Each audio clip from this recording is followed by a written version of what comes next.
ahead and get started. I really applaud you all for being here after a break and a big meal to come talk about money, tithing, biblical stewardship principles.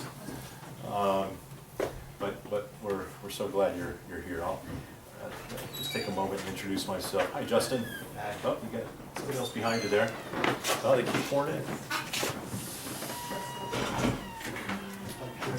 It's the place where Yeah. you're going to learn how to bring in the cash. What's that? Sure. You can take this.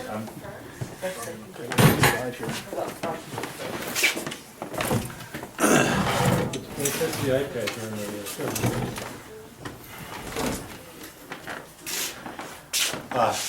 I'll introduce myself. My name is Brad Root. I'm with the provincial office. My title is Chief Operating Officer, or COO. 2009, when we had our inaugural assembly for the province, we were in Bedford, Texas, and I guess I had a name badge on, and it just said COO. One of the gals who was our host there said, "So you're the coup?" I said, "Well, I'm not the coup. Maybe I'm part of a coup." But anyway, I come from Pittsburgh. I run the provincial office. Sounds like a big thing, but we're a small staff. We're a staff of 6 that basically serves 28 dioceses. We'll be over 30 dioceses by the end of this year. We're growing. I was just talking to Jeff. Is it Jeff? We were here in this building. The province had its provincial council meeting 3 years ago, and we were upstairs where you had lunch in the gymnasium. And I remember feeling how big that room felt. And the truth of the matter is, we couldn't fit provincial council in that room anymore. We more than doubled in size. So my primary role is I serve the Archbishop, and he is our leader, and we're out in Ambridge, which is a suburb of Pittsburgh, and his office is downtown. And the truth is, he doesn't reside or have an office in the provincial headquarters. So we communicate by all these wonderful things, technology, and so forth. But anyway, I want to just take a second and talk about a few things on a personal level, and talk about why we're here for the next 90 minutes or so. This is something, I'm going to just take a step back and tell you a brief story of how I came about this work. I'm a lay person. I was in the business world for 22 years. Started my career here in the Boston area, and eventually we relocated from downtown Boston just down the road here to Beverly, Massachusetts. So this is kind of like home in a way. It's fun to be here from that perspective. But I was, I kind of became the proverbial burned out person that in about 2007, 2008, I said, the Lord was starting to really work on me. I frankly just didn't enjoy what I was doing. I was traveling all the time, became a proverbial father who was missing every school program and parent-teacher conference, and I realized that, in fact, I had not seen our children get on a school bus or get off a school bus. And so I knew it was time to make a change, and I had no idea what that was going to look like. I had no plan. We have 4 young children, and literally I had stepped out of a business, and we wrapped up the partnership, and I was on the phone, and we finalized everything, and I stayed in my chair in my home office, excuse me, and I never got out of my seat. I just said, "Lord, I'm an open book. I have no idea." I mean, I just closed one chapter. I've been following my will all this time, and just please give me the guidance, the encouragement, the vision for what it is you desire for me to do for you. True story, and literally, without getting out of my chair, the phone rang, and it was Bishop Duncan's assistant saying, "Would you please hold for Bishop Duncan?" thought, oh, this is an interesting answer. And literally, that's how it began. I don't know if I've ever told you that story, Georgette.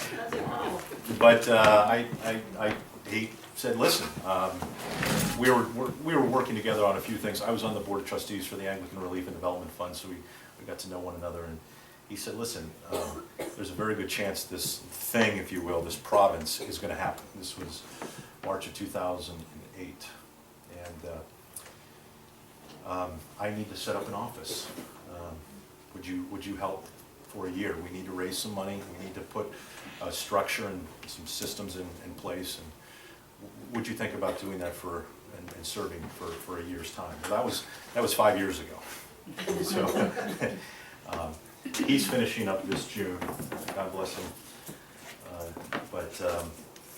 I just I tell that story because I believe that the Lord is in everything we do.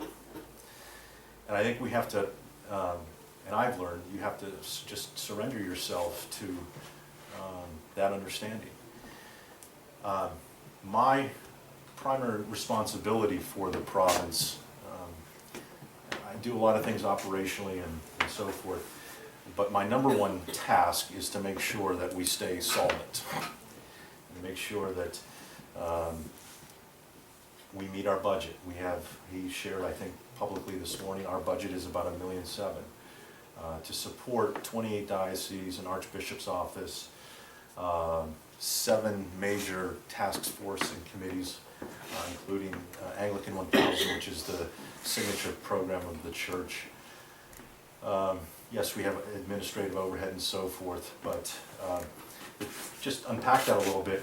Only 43% of our budget comes from diocesan giving, which is our primary agency of support. So the 53% is what we have to go out and raise. And that's what I'm primarily responsible for. It's a goal of about $1 million a year. Almost $100,000 or $80,000 a month. But the beauty is there are times where we're going month to month, and I've had conversations with some of you, and you can relate to that with your own parish. There's a lot of parishes that are under great financial stress.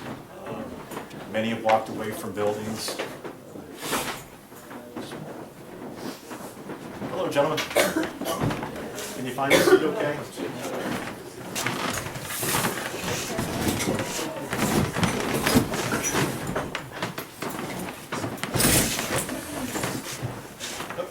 This is great. Do we have enough seats?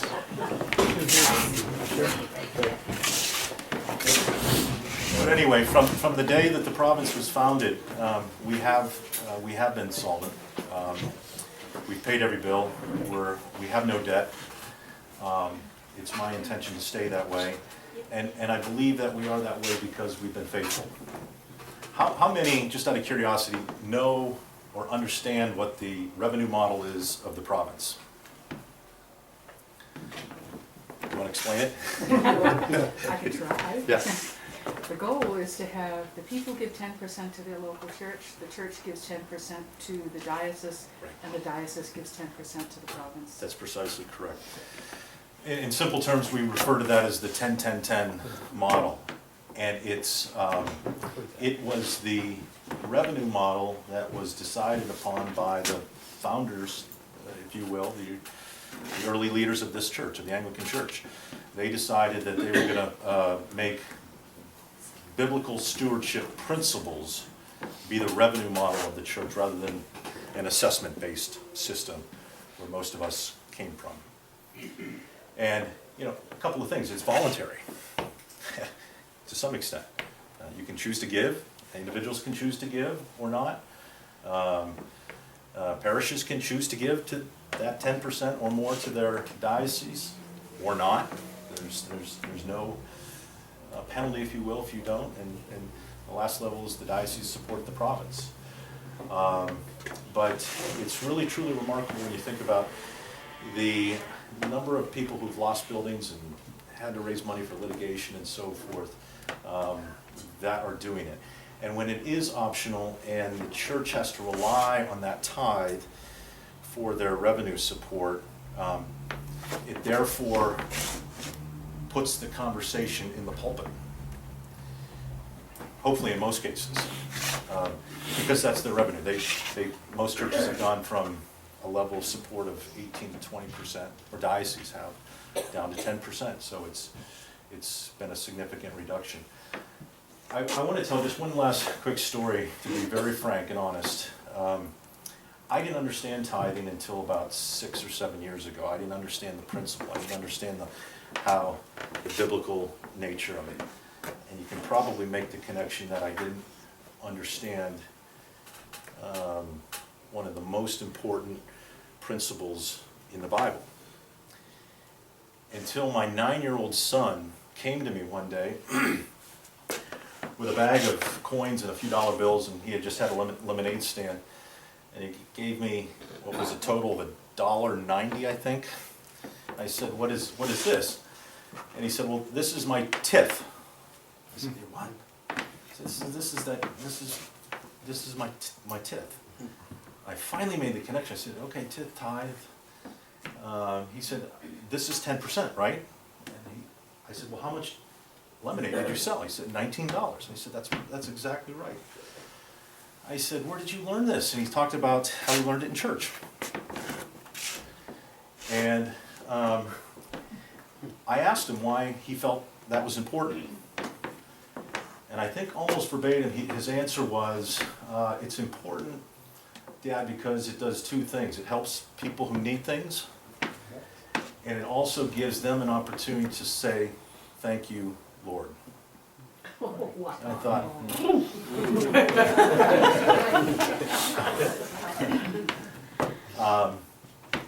and so I really started thinking about it and reading the Bible. And what I learned is that actually money, more than half of the parables that Jesus told, money was the subject.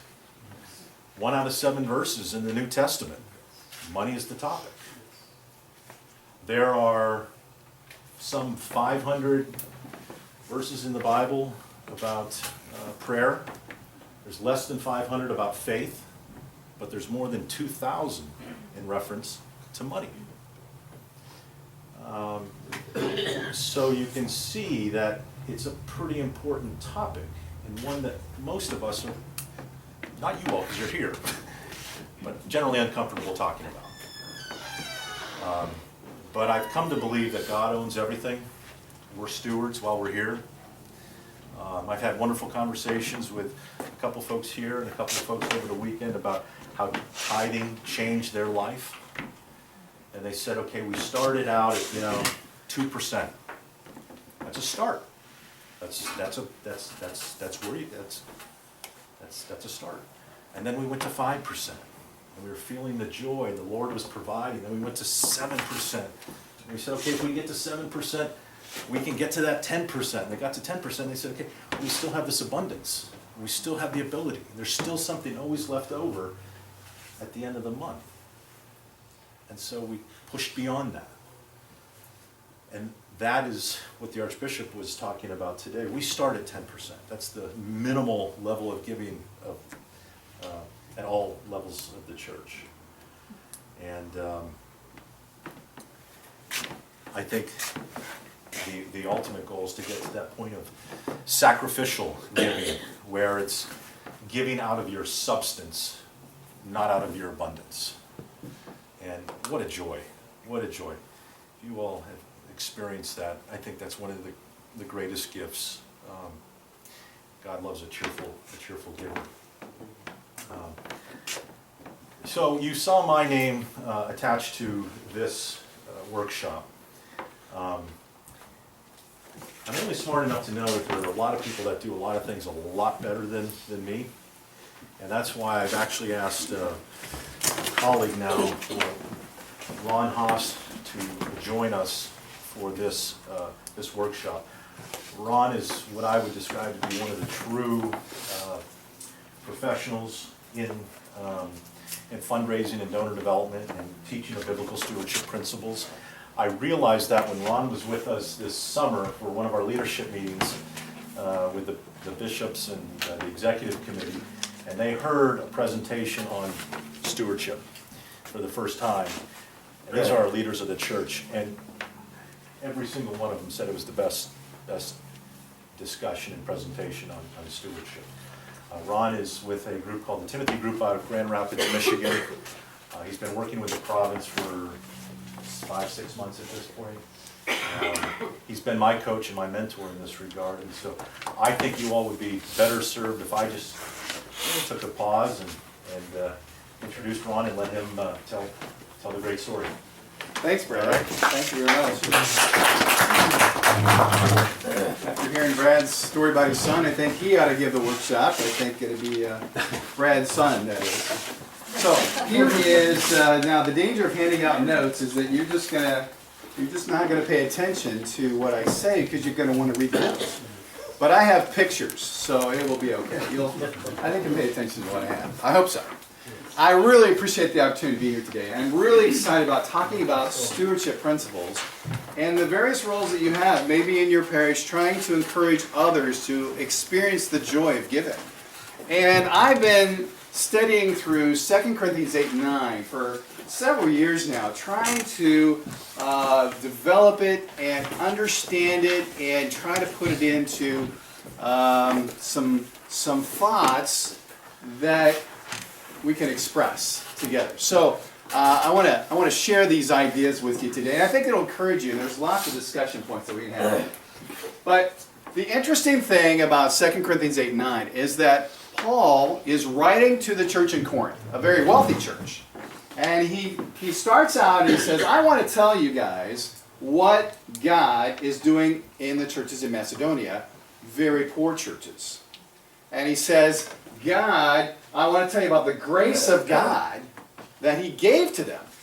And so this is really a very interesting interchange that Paul gave to the church in Corinth.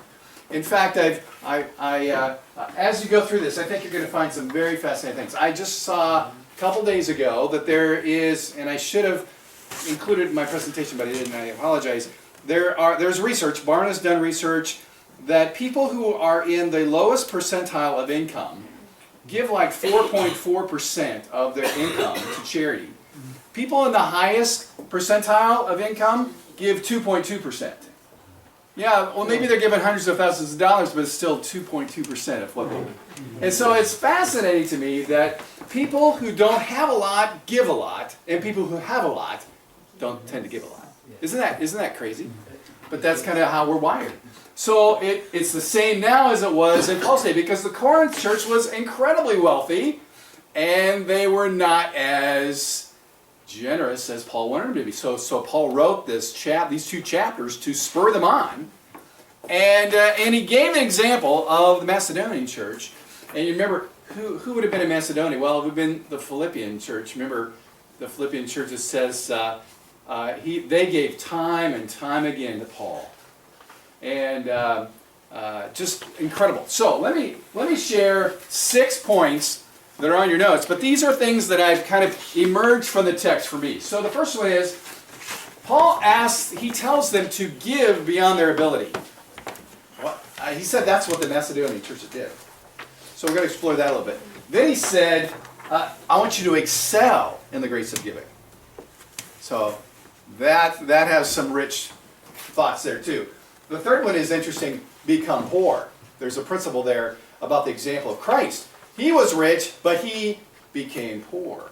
So what does that mean? How do we apply that? This one is an incredible concept. To prove your love. Giving proves your love. Then to sow generously. Well, that's something we would always associate with giving. But then the last one, be generous on every occasion. So these 6 thoughts I want to unpack for you and help you. Maybe if you have a stewardship class, this could be the beginning of a lesson series for you. Maybe this could be, parts of it could be things that you share on a Sunday morning. Maybe just one of these little points here or there, just to promote stewardship in your congregation. Well, let's talk about these in depth. So the first one is to give beyond your ability. Now that's what Paul says happened. He says, I testify that they gave as much as they were able, even beyond their ability. When you think about that phrase, what is Paul saying? How do you give beyond your ability? How is that even possible? Well, the first principle from this passage is that generous giving is a gift from God. That's what Paul said. Paul uses the word grace 6 times throughout this chapter. That's why this is very interesting. He talks about excelling in the grace of giving. So, grace is this gift from God. Well, that's how they were able to do more than Paul even thought that they could do. Generous giving is not limited by my resources. See, the fascinating thing I find about this passage, in the midst of a very severe trial, their overflowing joy and their extreme poverty welled up in rich generosity. These people were not candidates for major gifts. These people were not really on the major donor list at all. And how did they give an amazing gift? In fact, it surprised Paul. And Paul even said, I even didn't want to take it, but they urgently pleaded with me to take the money. How does that happen? So, I'm fascinated by this. Think of some of the other biblical examples. You remember the Elijah and the widow at Zarephath. Remember Elijah's story? He was the man who prayed. He prayed that it would not rain, and it did not rain. And then, so God says, I'm going to provide for you. And God sent him to the brook, and he drank by the brook, and the ravens came and gave him food. So that was a wonderful example of God providing for him. But then the brook dried up, and God says, I have commanded a widow to give you food. So Elijah says, okay. So he goes to this town, and he's out at the well, and this widow comes out to the well to get her water for the day, and Elijah says, hey, would you bring me a drink of water, which is one of those Mideastern hospitable things to do. And then as she was going, he says, and bring me a piece of bread. Please bring me a piece of bread. And she was like, well, I only have a handful of flour and a little oil. I'm out here, I'm going to cook my last meal and for me and my son, and we're going to die. That's my strategic plan. I don't have much left, and I'm going to eat it, and I'm going to die. And Elijah says, okay, well, first go do it, but first bring me a cake. I mean, he was just like, how rude is that to ask a widow who had nothing for everything she had? I mean, incredibly rude. But the interesting thing is, how do you give beyond your ability? How do you do anything in the spiritual life in your own ability? That's the question. I mean, if I'm trying to walk by faith in my own power, I can do that. If I'm trying to walk on water in my own power, I can't do that. You can only do it in beyond your ability, which is you have to rely on the Holy Spirit. So I think the real reason people can be generous is that they're doing it beyond their ability. They're trusting God. They're saying, okay, I don't know. This isn't a ledger thing. This isn't a checkbook balance thing. I'm just going to give, and God's going to balance the checkbook for me. That's how these people did it. In fact, they saw it as a privilege. They urgently pleaded with Paul. We want to give. We don't act like that toward giving. We see it as a drudgery, not a privilege. But if we could see it through this mindset, it would be a privilege. Back to the widow and Elijah. Remember, so God had commanded her to give, but when he showed up, she pushed back pretty hard. It doesn't seem like she got the message. But Elijah kept asking, and finally she gave, and she had to prioritize her resources, and she had to make this decision. If I give, will I have enough for myself? And so she decided that, yes, I'm going to have faith. I'm going to reach out. I'm going to give. And then what happened? Throughout the whole famine, she had the oil never ran out, the flour never ran out. God provided for her. And because she gave. So she gave first, and then God responded. In fact, but if you looked at the text in detail, it says that Elijah said, give first, and then, I mean, he promised that God would provide for her right there in when he asked her. And so she just had to have faith and believe it. Well, generous giving is a privilege, and that's part of giving beyond your ability. Generous giving starts in your heart. And this is in the Macedonian story here. It says they gave first of themselves to the Lord, and then to us, by the will of God, also to us. So the pattern was they gave their heart first to the Lord, and then they gave to the needs. It starts in your heart. Well, that's a Romans 12:1, isn't it? Offer yourself as a living sacrifice. If I give my heart to the Lord first, then my resources just come along with it. Where your treasure is, there's where your heart is also. So if I've given my heart to the Lord, my treasure is going to be there too. And I'm going to respond with generosity. So this is example from these folks. So to give beyond your ability, I think that concept is worth reflection. To say, how can I push myself beyond? How can I have faith to trust God that He's going to take care of me if I'm generous? The next principle I want to talk about is to excel in the grace of giving. And so in the verse, in this passage we're looking at, 2 Corinthians 8, Paul wrote to these believers, he said, but since you excel in everything, in faith, in speech, in knowledge, in complete earnestness, and in the love we have kindled in you, see all that you also excel in this grace of giving. So Paul said, listen, I love the spiritual disciplines in your life. I love seeing you grow. I love your faith.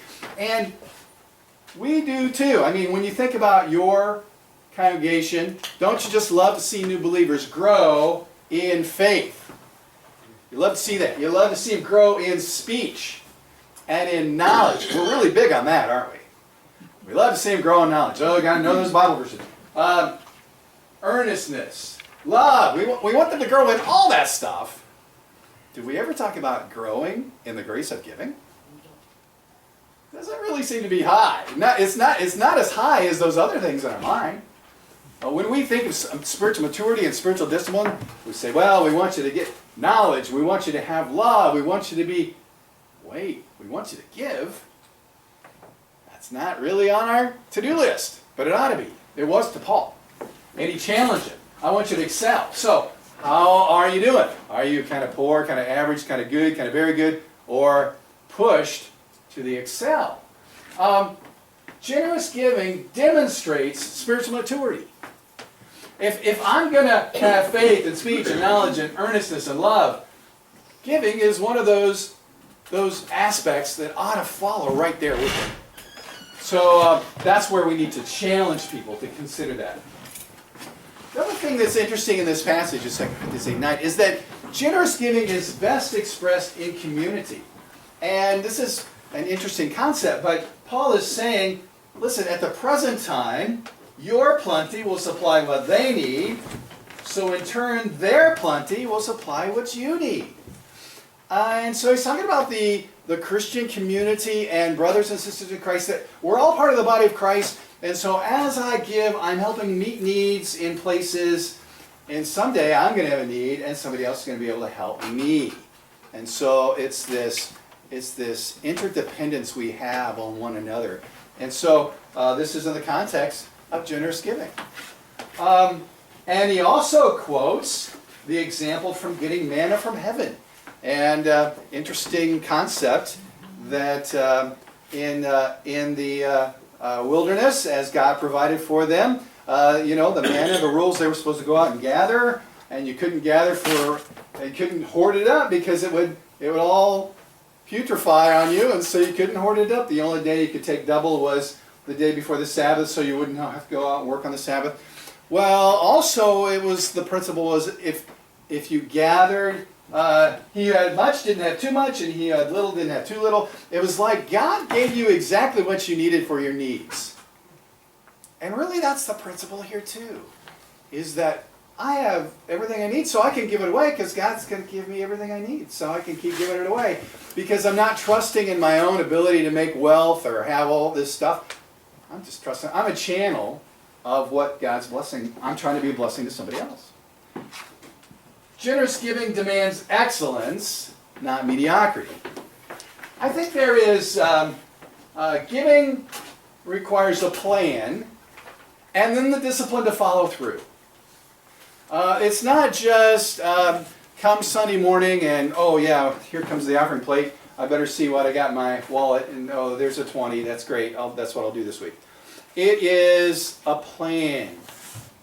How can you grow in the grace of giving? How can you excel in the grace of giving? Well, like anything else, what's your plan?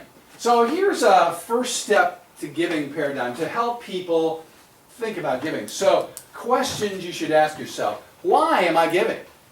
And we're talking about that here now, but a lot of people haven't really wrestled through that. What method should I take? To what should I give? What category? What type of giving? To whom should I give? How much should I give? All these kinds of questions people should consider. So why? To determine your motives for giving. You know, philanthropists are different than stewards. Philanthropists are people that in fact, I do a lot of fundraising, and sometimes I'm working with, I work primarily with Christian ministries. We did work with a library in our town, which is just, secular library, just a community library. And I went and I visited a corporation, and I asked them if they'd be willing to give, and said yes, and we'd be very interested about getting our name somewhere. And they were using it as an advertisement. They could care less about giving. They were more interested in a quid pro quo. It's like, what am I getting out of it? And so some people approach giving like that. Well, what's in it for me? Well, that's the wrong attitude. What's methods are you going to use? How many organizations will you support? How will you support them? With your time, talent, treasure. I know some people that have a giving list that's got 30 organizations on it. It's like, well, the church, but then this and then that. Well, okay, that's kind of hard, but I mean, you're giving 30 organizations $100. Would you be smarter, wiser to have 6 organizations and give more significantly to these organizations? Those are decisions you have to make. But this is how people think and grow through this giving. To what? So clarify your areas or your passion. Is it going to be relief? Is it education? Is it health? Is it evangelism? I mean, all these kinds of things. And some people, I used to work for a Christian foundation, and Christian men, and their 2 areas that they wanted to work on for the foundation piece of their money was school choice issues, like charter school stuff, and pro-life stuff. So that was their areas, because they'd made decisions that these are key areas to me that we can make a difference. I think all of us need to have these kinds of conversations in our families. What are the categories we want to give to? To whom? Well, Brad already talked about this. Your local church should receive the first 10%. Beyond that, how do you decide? Well, pray. Talk to your pastor. Ask your family friends. Do research. My wife and I give to maybe 4 or 5 different places, and I talked to her about it quite a bit, and we've increased our giving, and we've decided, we're going to keep giving primarily to our church. That's where the Lord's working. We see lots of great things happening. That's where we want to invest. And some of these other things we'll give, but we're not really, it's very minor compared to, so you weighted your giving to the things where you think you're making the biggest impact. How much? Well, the biblical concepts of first fruits, giving to God first, will allow you to experience His abundant provision in your life and draw you into greater intimacy. It's like, in my budget, am I going to pay everybody else, and then what's left over I'm going to give to God, or am I going to flip it around and give God first, and then pay everything else? And I think the first fruits concept should help people, really have the right perspective of these things, because, if you put it last, then, other things kind of can crowd it out, less important things. So, generous giving demands excellence. And so that's just one thought process to encourage people to think through their giving strategically, not just happen set. Another principle in this passage is that generous giving is motivated by grace, not by law. I think maybe don't really study the Old Testament giving enough. We just have ideas, and we think about, okay, well they tithe, and that's okay. And so we have a formula for what we give. But if you really dig into it, it's amazing to see there were 15 distinct gifts in the Old Testament. And there was a lot to keep track of. I mean, they had to keep track of all the burnt offerings and peace offerings and grain offerings, sin offerings and guilt offerings, all these mixed gifts, all the tithes. They had a lot to keep track of. And that was all for a purpose, and God was teaching us. And yet, the Pharisees got so into that. It's so fascinating to me when you look at Luke 11. They lived by the letter of the law so much that they even tithed their garden herbs. Isn't that? It was just crazy. They were just like, oh yeah, we have this much cumin. We've got to do this. And what? And they missed the whole point. They were living by the letter of the law. And so Paul, in this passage and other places, releases us from a formula. You don't have 15 things. It's grace. It's the grace of giving. You've been blessed by grace, and now you can give by grace. And so there's just a freedom that we don't have to live by the letter of the law. We can go beyond. We can go beyond it. So I find that very encouraging. So excel in the grace of giving. Number 3, become poor. Now, the passage for this is 2 Corinthians 8:5, a real pivotal passage in these 2 chapters. For you know the grace of our Lord Jesus Christ, that though he was rich, yet for your sake he became poor, so that you through his poverty might become rich. That is a powerful verse. When you think about it. So Jesus Christ was rich, all the riches of heaven, the glories of heaven. But he laid that all aside, and he became poor for a purpose. And the purpose was so that we could be rich and experience all the glories of heaven. So, amazing. Generous giving puts true wealth in perspective. So Jesus Christ, born in a lowly manger, no place to lay his head, buried in a borrowed tomb. He was a servant, the picture of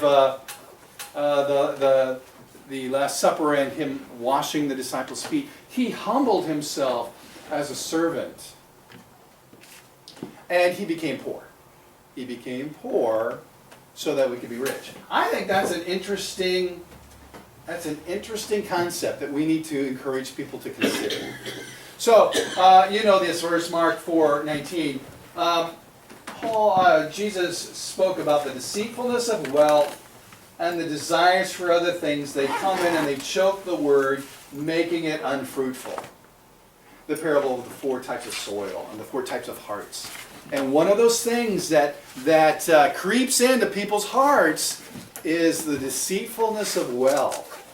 It's like, I got to have more. That's where I'm going to have satisfaction. I got to have this. I got to have that. And the desire for other things. Wow, we're living in a materialistic world. And to counteract that, become poor. So, what does that mean? Should I just sell everything and all that? Well, I think how it works is that generous giving starts with denying yourself. Mark 4:18 again. Whoever wants to be my disciple must deny themselves, take up their cross daily, and follow me. Deny yourself. Well, that's a tough message for the United States, for America, for people that are making 6 figures or more, or whatever. It's like, yeah, but I got to have the new car, I got to have the new lifetime, I got to have all this, my things, and yet Jesus became poor. So how does this work? Well, generous giving requires sacrifice. You got to make choices. I'm going to say, well, do I want the yacht? It's okay to have. David was a very wealthy individual. In fact, I did some research. When David raised money for the temple, the Lord said he couldn't build the temple, but so he decided, okay, if I can't build it, at least I can get all the stuff ready for Solomon to do it. He gave, it says in Scripture, he gave, and it lists what he gave. All this talents of gold and silver and all this other stuff. I added it up. David personally gave $6 billion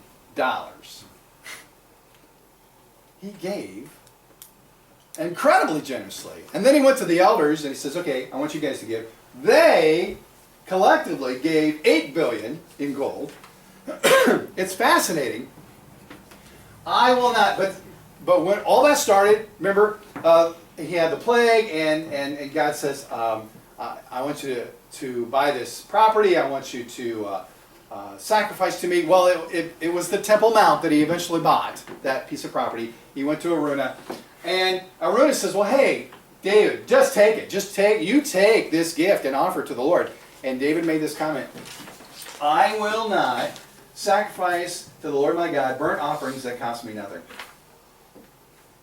And the principle there is, just giving free stuff to God isn't really a sacrifice. If it didn't cost you anything, where's the worship in that? Where's the sacrifice in that? So, becoming poor, I've got to make choices. You make choices all the time. Is it the new car? Is it whatever? Or am I giving to the kingdom? Well, all of us need to think this through. But generous giving requires sacrifice. Generous giving produces eternal results. So this is where it all comes to play, where our sacrifice to become poor enables others to become rich with the gospel. That's what Christ did for you. You were poor spiritually, and through his sacrifice, he offered you the grace of God and gave you the gift of eternal life. And now you're rich, all the riches of heaven.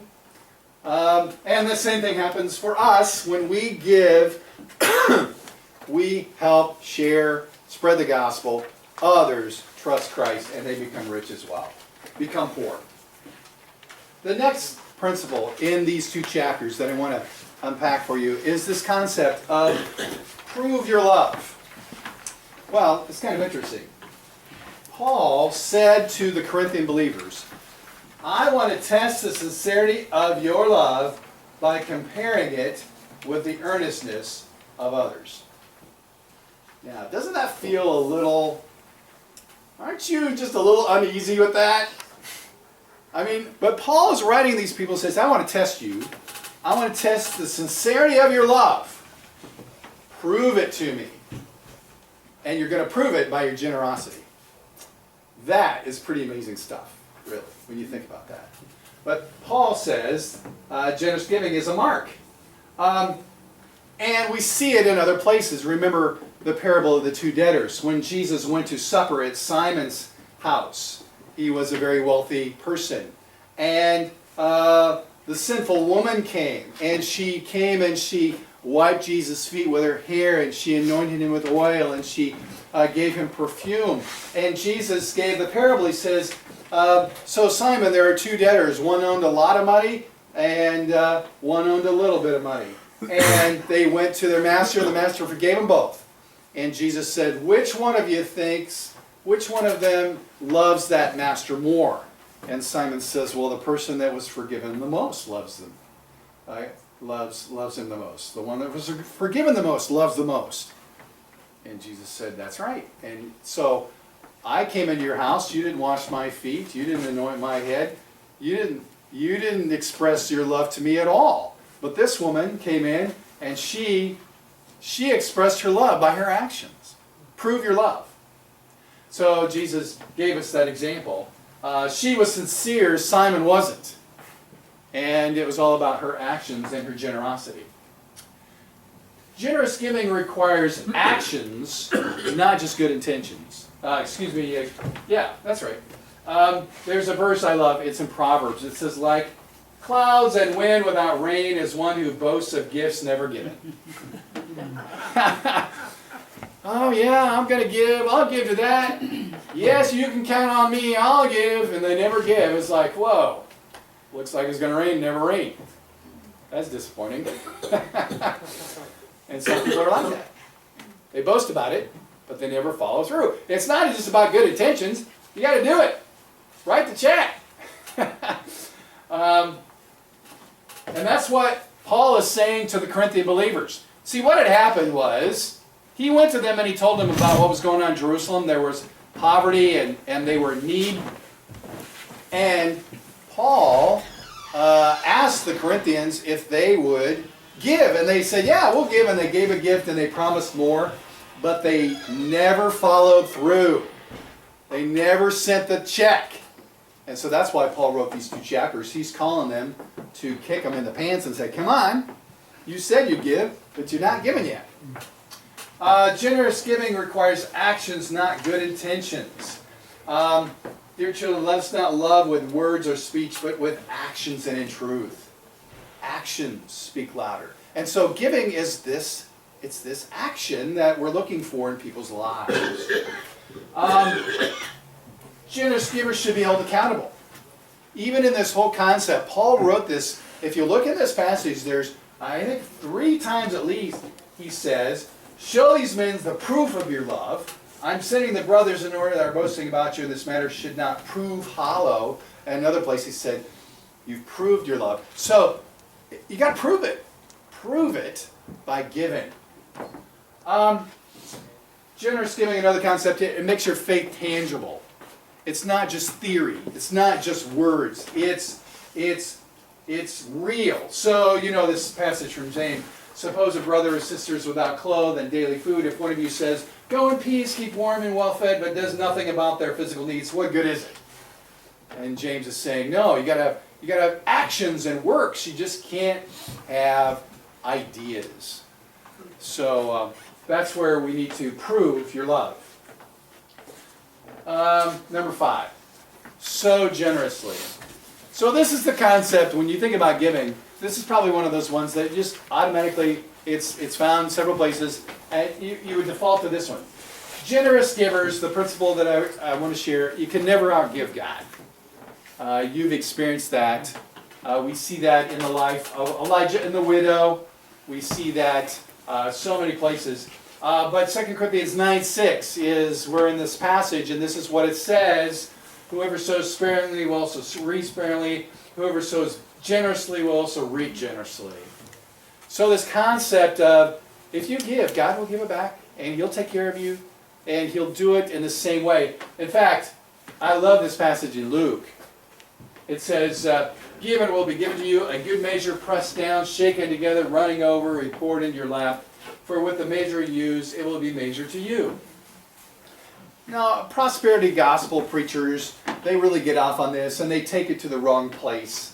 And they say, you know, give to me, and God's going to give it all back to you. And well, so some of what they're saying is true, but they're applying it to themselves, and they're applying it selfishly. And but the principle is still there for us, that if you give generously, God's going to bless you. And you just can't outgive Him. He's just going to keep giving and giving. R.J. Letourneau, the founder of Letourneau University, he got his start by building big earth-moving machines. And one of these machines moved like tons and tons of dirt an hour. It was a crazy... Well, so he was in road construction and big heavy equipment and dams and all sorts of earth-moving equipment. And in fact, he had one machine, and he called it, the model was G something, and the G stood for gossip because it just pushed out a lot of dirt all the time. And so it's really fun about that. But he says, you know, I keep shoveling out, and God keeps shoveling it back to me. Because he was an incredible giver. In fact, at one point in his life, he gave 90% of his income to the Lord's work. And he says, I just keep